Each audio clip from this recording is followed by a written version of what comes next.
The piercing shriek of the emergency klaxon tore through the cavernous metal ribs of hangar number 4. Heavy drops of condensation fell from the iron rafters, mixing with the thick, black grease on the concrete floor. Arthur stood unmoving beneath the colossal shadow of the transatlantic Alpha 01. His calloused, oil-stained fingers gripped the edge of a steel clipboard, so tightly the metal began to warp. His eyes, heavily bloodshot from 3 consecutive nights without sleep, were fixed on the master status board. Every single digital indicator on the primary instrument panel was glowing a crisp, artificial green. To the untrained eye, it was a masterpiece of modern engineering, a multi-million-dollar bird, ready to conquer the skies. But Arthur could hear the truth hidden beneath the low, bass-heavy hum of the twin turbofan engines. It was a faint, irregular vibration, an almost imperceptible flutter in the bleed air valves that sent a chill straight down his spine. Suddenly, the heavy steel security doors of the hangar flew open with a loud metallic crash. The sharp, rhythmic clicking of high heels echoed against the corrugated iron walls, cutting through the mechanical roar. Evelyn marched into the bay, flanked by 4 senior lawyers in charcoal suits and 2 towering private security guards. Her tailored white blazer was pristine, a stark, blinding contrast to the grime and shadows of the maintenance pit. She didn't look at the aircraft, nor did she look at the team of young technicians, standing frozen in her presence. Her gaze locked entirely on Arthur, sharp and cold as a scalpel. Without a single word of greeting, she flung a thick leather folder onto the grease-stained workbench, knocking a wrench to the floor. "Sign it, Arthur," she said, her voice dropping like an iron curtain. "The board of directors is watching the pre-market trading values, and the international press is already gathering at Terminal 3. I don't have 5 minutes to waste on your old school hesitation." Arthur did not look at the pen she extended toward him. He looked down at his own boots, stained with hydraulic fluid, then slowly lifted his head. "The microcircuit array in the cabin pressure differential sensor has a hairline fracture, ma'am," Arthur said, his voice low, raspy, but unyielding. "The diagnostic software isn't catching it because the code is written to bypass transient fluctuations during ground tests. But once this aircraft hits 30,000 feet, the atmospheric pressure changes will expand that fracture. The automated system will enter an endless command loop, locking the internal valves." Evelyn let out a short, mocking laugh, her gold earrings catching the harsh glare of the halogen floodlights. "Your technical bedtime stories don't interest me anymore, Arthur. Our software was developed by the top computer science minds in Silicon Valley. It has undergone 10,000 hours of simulated flights. Are you honestly telling me that your old, grease-covered eyes know better than a $3 billion automated network?" Arthur stepped forward, the heavy leather of his work apron creaking in the silence. "The simulator doesn't feel the moisture in the air, nor does it account for the microscopic structural wear from rapid thermal cycling," he replied. "If this plane flies tomorrow morning with the BP investors on board, you aren't launching a flagship. You are launching a $250 million aluminum coffin." Evelyn's face went completely rigid, the professional veneer dissolving into pure, unadulterated venom. The lawyers stepped closer, one of them pulling a pre-drafted legal document from his briefcase. "You are an anomaly, Arthur, a stubborn relic of the manual labor era who doesn't understand the speed of modern capital, Evelyn," he said. "Your contract dictates that your signature is required for final flight clearance, but it also dictates that insubordination is grounds for immediate termination. You have exactly 10 seconds to sign that clearance form, or I will ensure you leave this facility with nothing but a black mark on your record that no airline in the world will ever ignore. Arthur looked at the pen, then thought of the small, drafty apartment 6 miles away, where his 8-year-old daughter, Lily, was waiting for him. He knew the exact cost of the signature. It was worth $50,000 in immediate bonuses. It was the exact amount needed to secure her placement in the specialized neurological clinic in Singapore next month. His hand trembled slightly, the weight of a father's desperation pressing down on his chest like a lead weight. He reached out, his rough fingers touching the cool plastic of the pen. The senior lawyers smirked, expecting the inevitable submission of a broken working-class man. Evelyn crossed her arms, her eyes gleaming with the satisfaction of absolute authority. But instead of picking it up, Arthur pushed the pen away, letting it roll across the blueprint and fall off the edge of the table. I will not trade the lives of 300 people to buy my daughter's health, Arthur said softly, his voice echoing with absolute finality. My signature stays off the paper. Evelyn's eyes narrowed into slits, her voice dropping to a dangerous, icy whisper. Security, escort this man off the property immediately. Revoke his credentials, nipper his locker, and ensure he doesn't take so much as a single screw from this hangar. As of this moment, you are nothing to this company, Arthur. The cold night air whistled through the gaps in the window frame of apartment 4B. A small flickering desk lamp cast long, shaky shadows across the peeling wallpaper. Lily sat at the wooden kitchen table, her small hand tightly gripping a yellow crayon. She was squinting hard, trying to connect the lines of a drawing she had been working on for hours. It was a picture of a giant silver airplane with a small figure in blue overalls standing right next to the cockpit. That's you, Daddy, she whispered to herself, smiling as she added a tiny wrench to the figure's hand. Suddenly, a sharp wave of dizziness hit her, making the room spin like a carousel. The crayon dropped from her fingers, rolling across the table and falling into the darkness below. She clutched her head with both hands, closing her eyes tight as she waited for the verdict to pass. It was the third episode this week, each one longer and more exhausting than the last.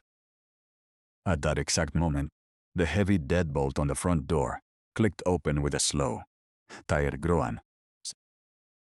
Arthur walked into the room, his shoulders slumped beneath the weight of his old canvas jacket. He looked at the floor, refusing to let his daughter see the raw exhaustion and defeat in his eyes. But Lily had already opened her eyes, watching him with the deep, quiet intuition that only children of tragedy possess. "Did you finish the big plane, Daddy?" she asked, her voice small but full of genuine wonder. Arthur managed to force a warm, gentle smile onto his face, kneeling down beside her chair to pick up the fallen crayon. "We are just making sure it's completely safe to fly, sweetheart," he said, his voice soft as he tucked a stray lock of hair behind her ear. "Safety takes time, remember. Lily nodded slowly, leaning her head against his chest, feeling the familiar scent of oil and laundry detergent. "Is it going to make enough money for the doctor in the big city?" she murmured, her eyelids growing heavy. The question felt like a physical blow to Arthur's ribs, knocking the air straight out of his lungs. He looked at the small medical pamphlet, sitting on the kitchen counter, its edges frayed from being read 1,000 times. The neurological clinic in Singapore had sent the final confirmation letter just 4 days ago. $50,000 for the entry deposit non-negotiable, due by the end of the month.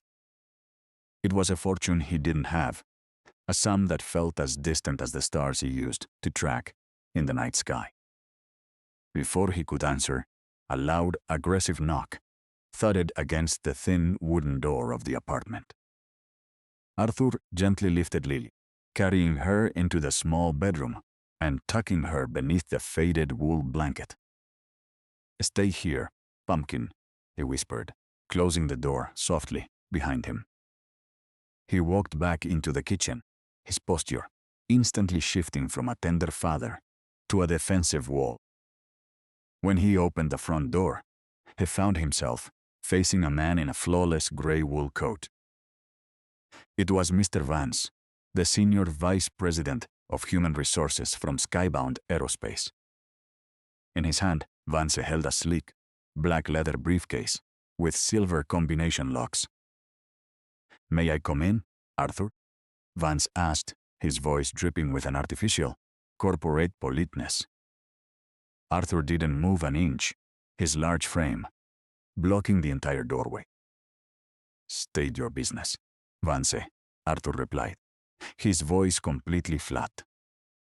Vance sighed, looking around the dimly lit hallway with a subtle expression of disgust. "Evelyn is a reasonable woman, Arthur, despite what you might think after this afternoon's little drama.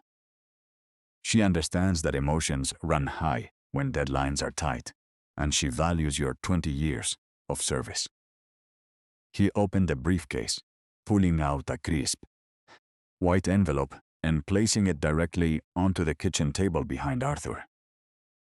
"Inside that envelope is a cashier's check for $50,000, Vance said, his eyes locking onto Arthur's face to catch his reaction. "It's an immediate retention bonus, tax-free, fully authorized by the chief executive officer herself. All we need from you is your signature on the standard non-disclosure agreement and the final airworthiness certificate for the transatlantic Alpha 01. Arthur's gaze drifted to the white envelope, the paper gleaming like a lifeline under the dim kitchen light. $50,000. The exact amount of Lily's life, packaged neatly in a corporate bribe. His heart hammered violently against his ribs, a fierce battle raging inside his soul. He could sign the paper, take the money, and put his daughter on a plane to Singapore by tomorrow evening. He could pretend he never saw the microfracture, pretend the diagnostic software was right, and let the pilots handle whatever happened in the sky. But then he pictured the families who would buy tickets for that inaugural flight, entirely unaware of the invisible crack, waiting to rip their world apart. He pictured Lily's face and the man he wanted her to see when she looked at her father. Vance smiled, thinking the silence meant the bargain was struck. "It's a simple choice," Arthur, Vance pressured softly. "Think of your family.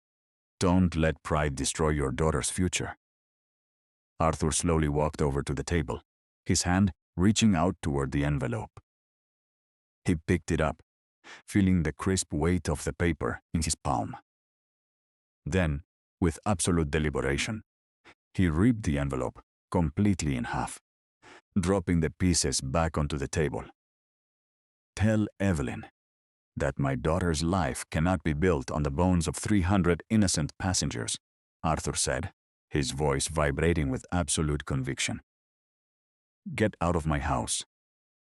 The glass elevator of the skybound corporate tower glided silently up toward the 50th floor. Arthur stood inside, his reflection in the polished glass showing a man completely out of place.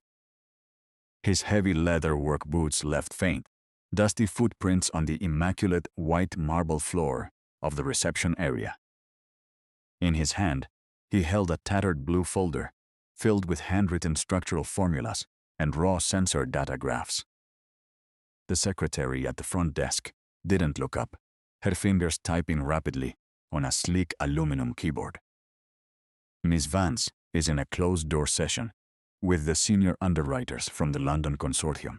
Arthur, she said, her tone sharp and dismissive.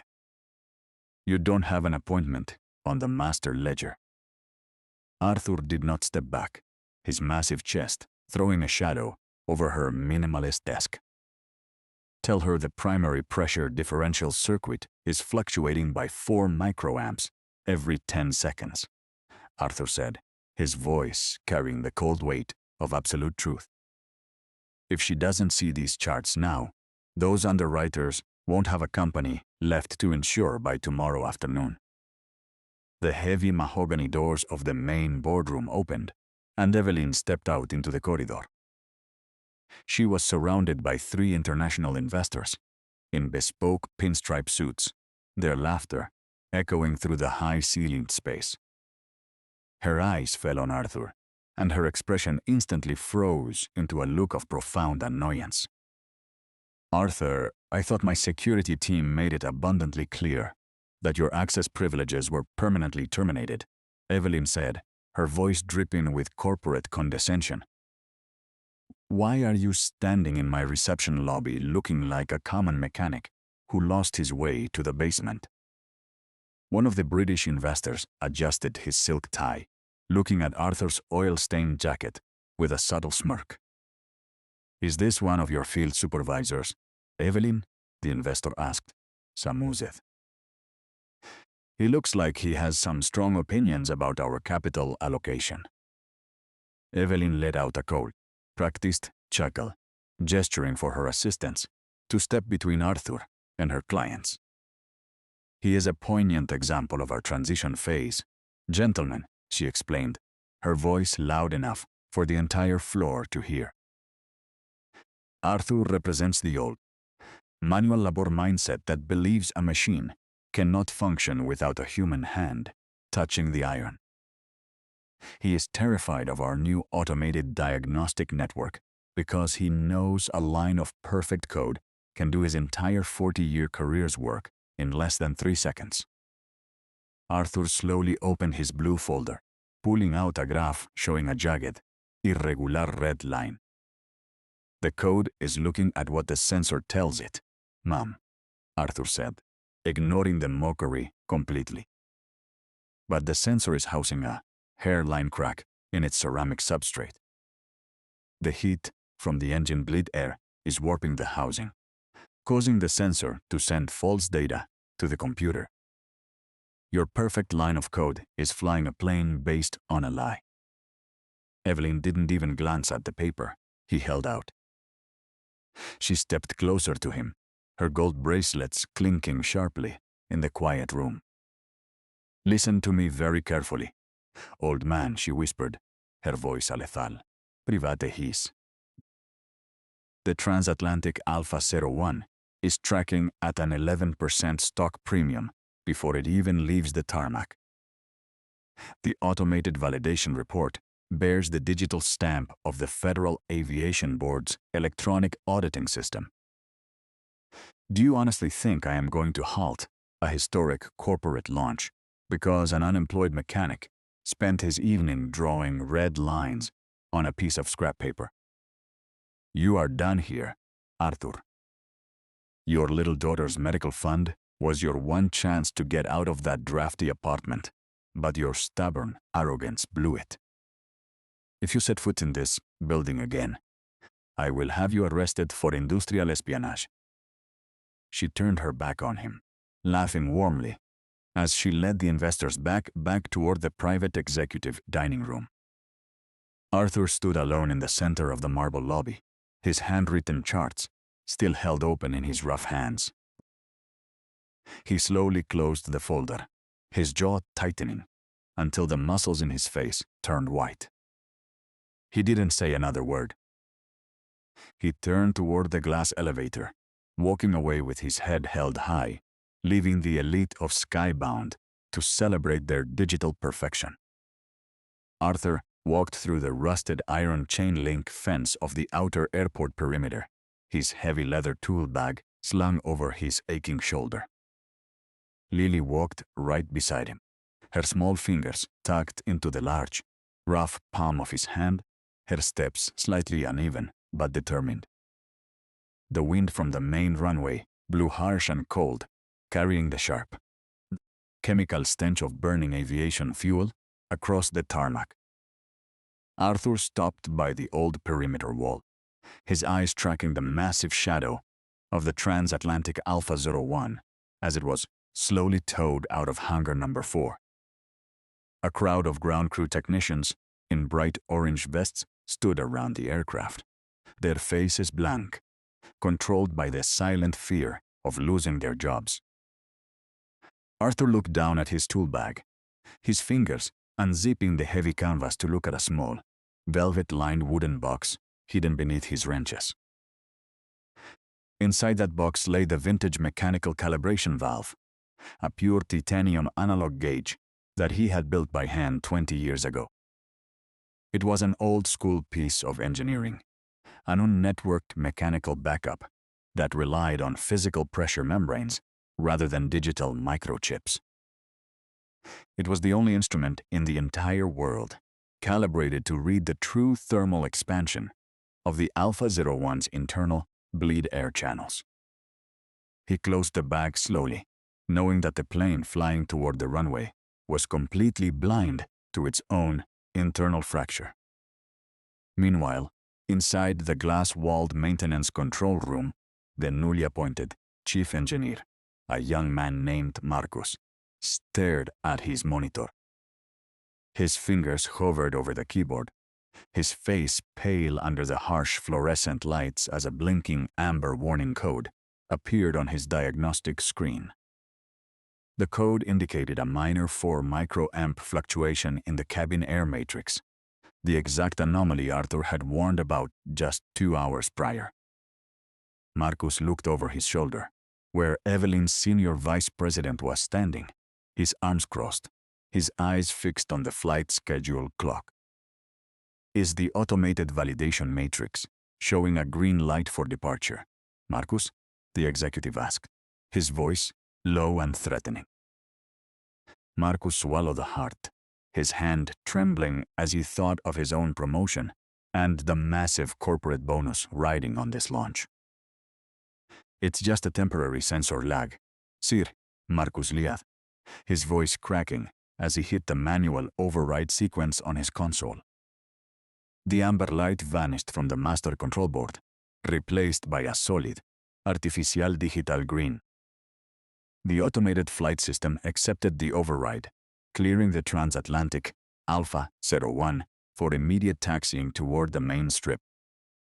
Outside, Arthur watched the massive turbofan engines roar to life, the deep, bass-heavy vibrations, rattling the metal fence beneath his hands.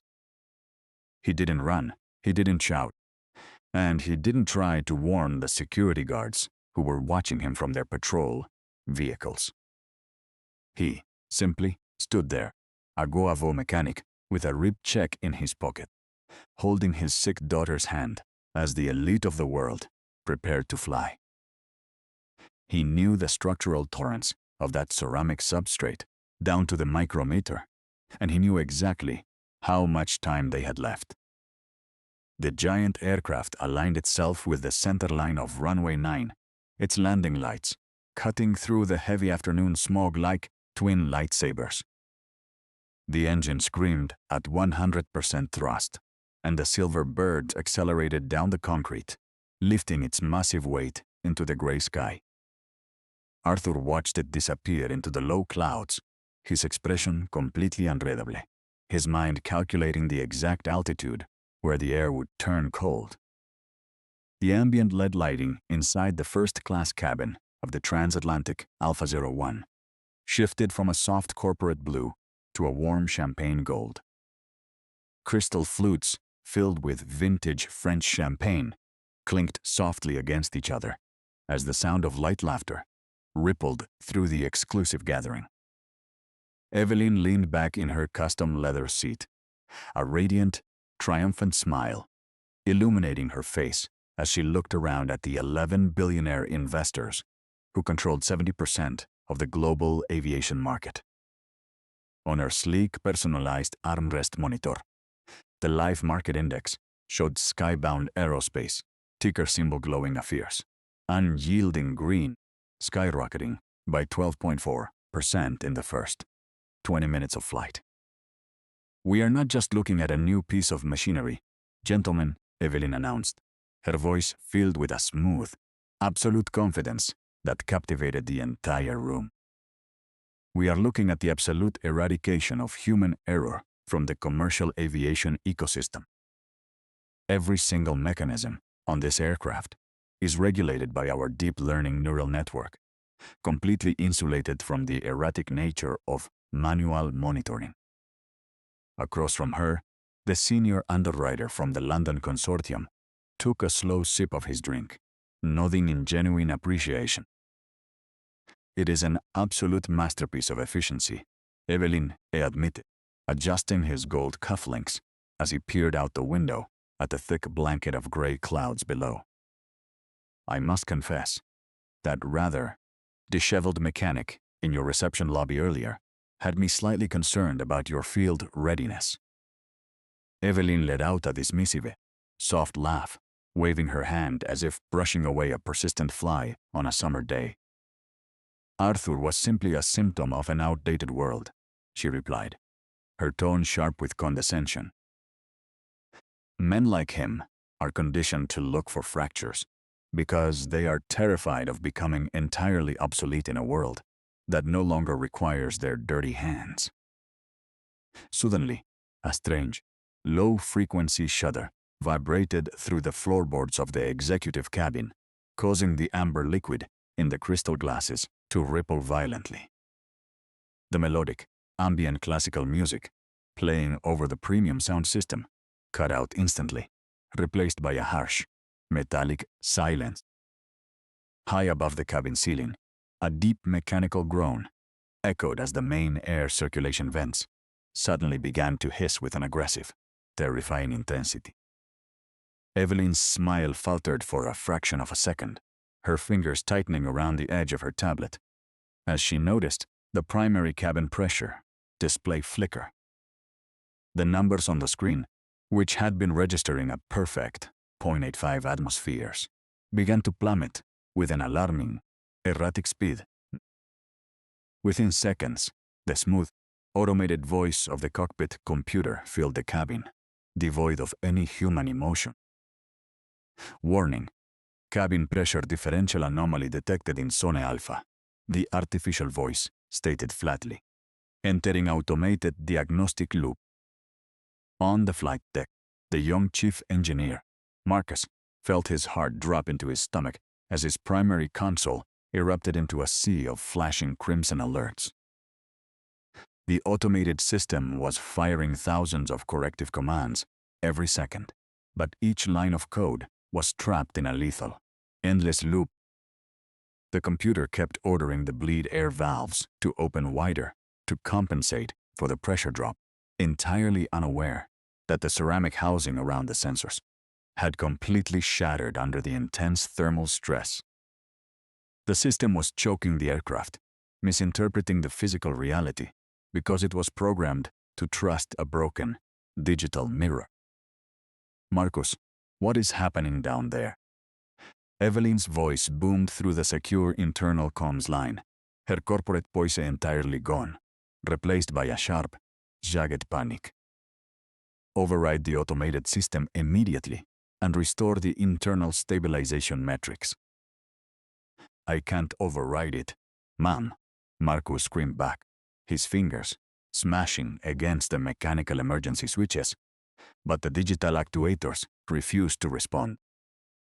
"The core automation software has locked the primary input channels because it perceives my manual commands as a system corruption. The main system is blind. Evelyn, the sensors have failed, and the computer is controlling us based on pre-programmed code." With a violent, explosive bang that shook the entire frame of the aircraft, the overhead emergency panels snapped open simultaneously. Dozens of bright yellow oxygen masks dropped down into the cabin, dangling like synthetic ghosts in front of the horrified faces of the world's financial elite. The air inside the cabin instantly grew freezing cold, thin, and dangerously starved of oxygen, making every breath a painful, burning struggle. The billionaire investors dropped their crystal glasses, scrambling in pure, unadulterated terror as they clutched the plastic masks to their faces. The stock index on Evelyn's monitor began to plunge into a bottomless black hole, but nobody was looking at the numbers anymore. They were 30,000 feet in the air, trapped inside a flawless electronic vault that was slowly running out of air, completely disconnected from the earth below. Down on the ground, inside the bustling, rain-slicked terminal of the international airport, the atmosphere was thick with absolute panic. The master status board for Skybound's aerospace was flashing a chaotic web of warning codes that illuminated the terrified faces of 40 operations managers. Marcus sat frozen at the central command console, his hands hovering over a dead keyboard as the server array behind him groaned under the weight of an infinite processing loop. The deep learning network had completely isolated the flight deck, treating the pilot's desperate physical interventions as an external system breach. "We have lost the primary telemetry uplink," Marcus shouted, his voice cracking with a high-pitched terror that made the senior executives in the back look away. "The automated recovery subroutine is locked inside an electronic cage because it keeps reading the air matrix through a broken ceramic mirror." Suddenly, the secondary emergency satellite line on the main console began to emit a sharp, rhythmic pinging sound that cut through the screams in the bunker. Marcus scrambled to hit the speaker button, and the cold, static-filled voice of Evelyn echoed through the high-ceilinged room. "Marcus, the cabin oxygen arrays have deployed, and the atmospheric temperature on the flight deck is dropping past 4 degrees, she gasped, her usual corporate dominance entirely replaced by the raw, animalistic rattle of a dying woman.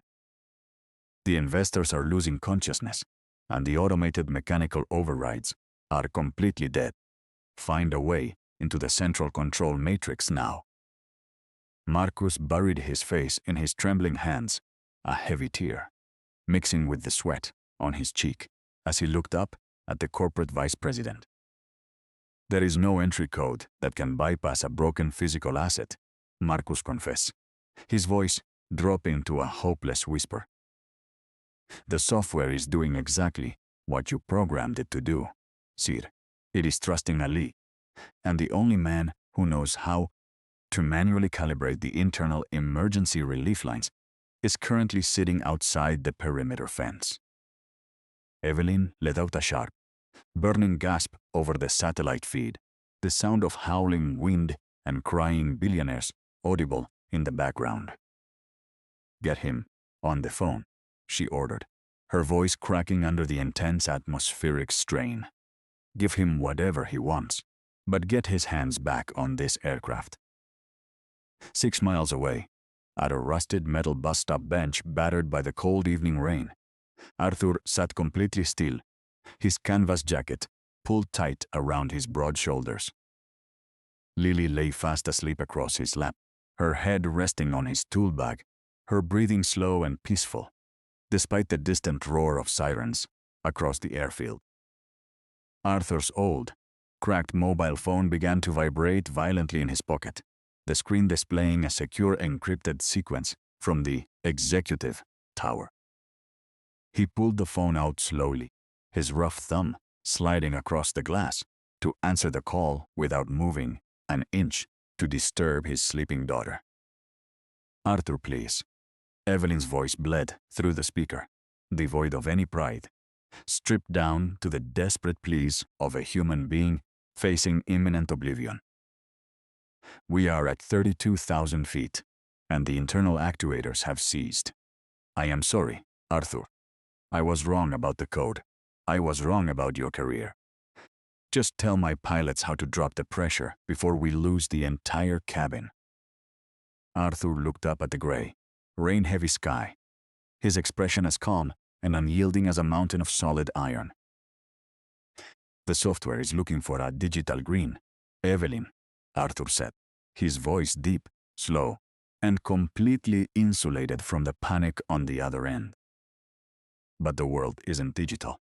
The ceramic housing on your primary microcircuit has shattered from the thermal shock, just like I told you it would. I have the only analog titanium calibration valve that can regulate that specific flow rate sitting right here in my canvas tool bag. What do you want, Arthur? Evelyn wept, her fingers audibly clawing at the plastic casing of the satellite phone. 10 million? I will sign the authorization right now from the sky. I don't want your money, Evelyn, Arthur replied softly, his eyes drifting down to the calm, beautiful face of his sleeping daughter. You will send a private medical transport to this bus stop right now, and you will sign a lifetime global medical guarantee for my daughter Lily, witnessed by the Federal Aviation Authority's legal representative on the ground. If the transport isn't here in 3 minutes, I am turning this phone off, and you can let your Silicon Valley code land your plane. Arthur cut the line, slipping the black mobile phone back into his canvas coat pocket with a slow, mechanical precision. He did not look back up at the gray sky, nor did he watch the empty highway for the approach of luxury vehicles. Beside him on the wooden bench, Lily stirred slightly in her sleep, her breathing remaining deep and untroubled by the world. Exactly 2 minutes and 40 seconds later, the high-pitched screech of hyper-performance brakes cut through the heavy downpour.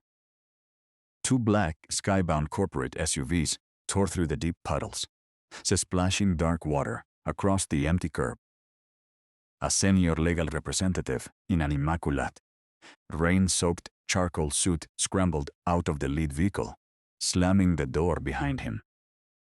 In his trembling hands, he held a digital tablet, already preloaded with a legally binding global medical indemnity contract. Arthur, please! The lawyer screamed over the roar of the wind, his polished leather shoes sinking into the mud. The CEO has authorized the digital signature. The federal board has logged the indemnity insurance. The transport is here. Arthur stood up slowly, lifting Lily into his arms with absolute care, ensuring her head remained shielded from the cold rain. He did not glance at the tablet until he was completely inside the warm leather interior of the corporate vehicle. He watched the legal representative press his thumb against the digital seal, confirming the lifelong financial protection for Lily. Only then did Arthur pull the velvet-lined wooden box from his canvas bag, revealing the unnetworked titanium calibration valve. Connect me directly to the primary flight deck via the secure emergency frequency, Arthur commanded, his voice dead calm. On the flight deck of the transatlantic Alpha 01, the air was freezing, and the co-pilot was already slipping into unconsciousness. Marcus, the young chief engineer, clutched the radio receiver to his ear, his face completely pale as Arthur's voice cut through the static.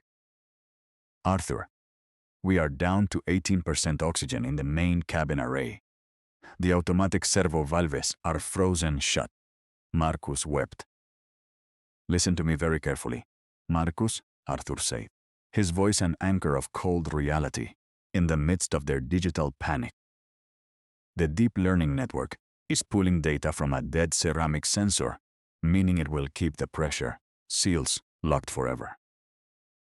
You need to take a physical hammer, break the fiberglass casing on the lower right partition of the secondary console, and rip the blue data cable out of the wall. Marcus froze, his hands shaking violently as he looked at the pristine, multi-million-dollar digital instrument panel. But Arthur, if I break that casing, it will void the entire automated warranty and permanently shut down the automated pilot, Marcus yelled. If you don't break it right now, boy, the only thing left to warrant will be a scrap metal field in the ocean, Arthur replied flatly. Marcus didn't hesitate a second longer. He grabbed a heavy steel fire axe from the bulkhead and smashed it directly into the glass console.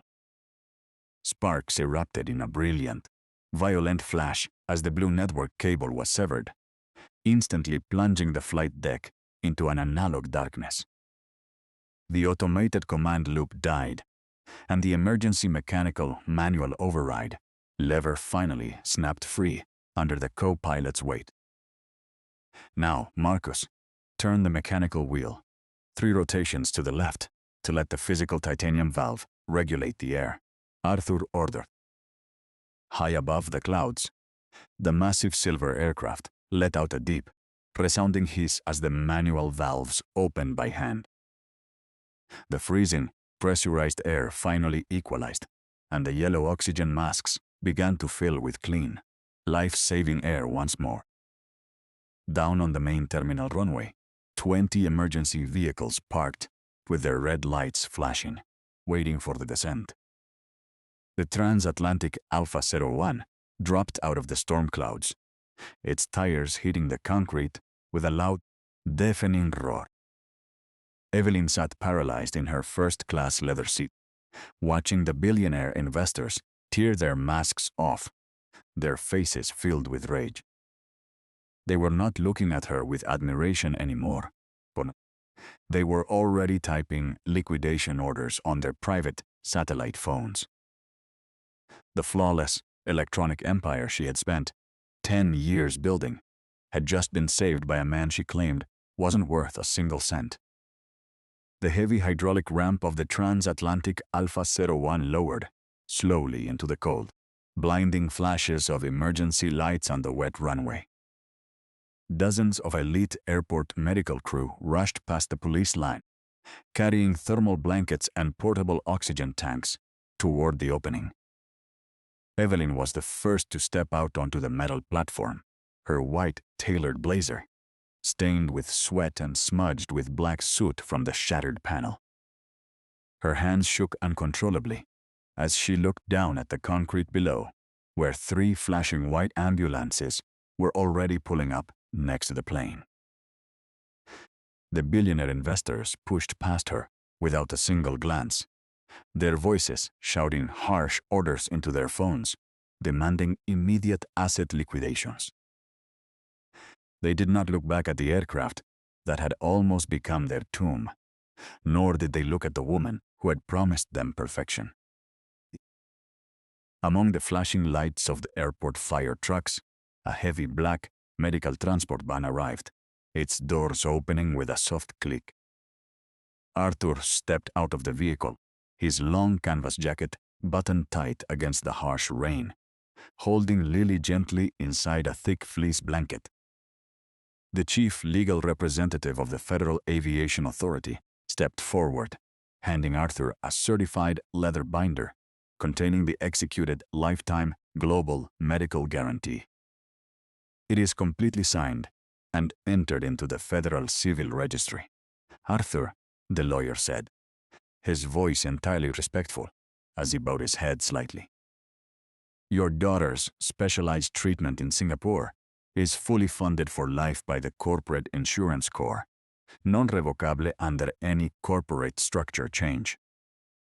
Arthur nodded slowly, his expression remaining completely calm, his large hand gently patting Lily's back as she opened her eyes to watch the flashing lights. Look, Daddy, she whispered softly, pointing a small finger toward the massive silver tail of the Alpha 01. The giant bird is resting now. Yes, Pumpkin, it's resting because the truth finally came out, Arthur replied, a genuine, quiet warmth returning to his tired eyes. Suddenly, the rapid clicking of high heels approached through the puddles, and Evelyn stood before him, her sharp gaze now hollowed by profound exhaustion. The board of directors has called an emergency session, Arthur, she said, her voice dropping into a shaky, quiet whisper that was swallowed by the wind. They are stripping my executive privileges and appointing you as the independent director of safety with absolute veto power over every single launch. I built this entire network on $3 billion of digital precision. Arthur, she added, looking down at his worn, oil-stained leather boots. How did you know the manual system would hold when the neural software completely locked down? Arthur adjusted the blanket around Lily, looking directly into Evelyn's eyes with the cold, unyielding weight of 20 years of hard labor. A line of code only knows what the programmer tells it to see, Evelyn, Arthur said, his voice deep, unhurried, and full of absolute certainty. But iron and pressure don't care about your pre-market stock variations, and they don't read validation reports. If you don't respect the workers who build the foundation, the roof will always come crashing down on your head, no matter how high your office is. He turned his back on the disgraced CEO, walking slowly toward the warmth of the medical transport vehicle without waiting for her reply. Evelyn stood entirely alone on the dark tarmac, the cold rain washing the remaining makeup from her face as the flashing red emergency lights illuminated her complete professional ruin. Arthur sat inside the quiet cabin of the transport van, watching the massive silver airplane fade into the dark rain as the vehicle drove out through the airport security gates. Lily leaned against his chest, her small hands holding the drawing of the silver airplane she had finished in their drafty kitchen. "We are going to the clean city tomorrow, right, Daddy?" she murmured, her voice filled with a peaceful, untroubled certainty. "We are going to get you completely fixed up, sweetheart," Arthur whispered back, kissing the top of her head as the city lights blurred through the wet glass. A father's duty isn't to build a mountain of gold for his children, but to ensure the ground they walk on is built on absolute honesty. If you are faced with a choice that costs your soul to save your comfort, remember that a clean conscience is the only asset that never loses its value. What would you sacrifice to maintain your integrity when the whole world is pressuring you to sign a lie?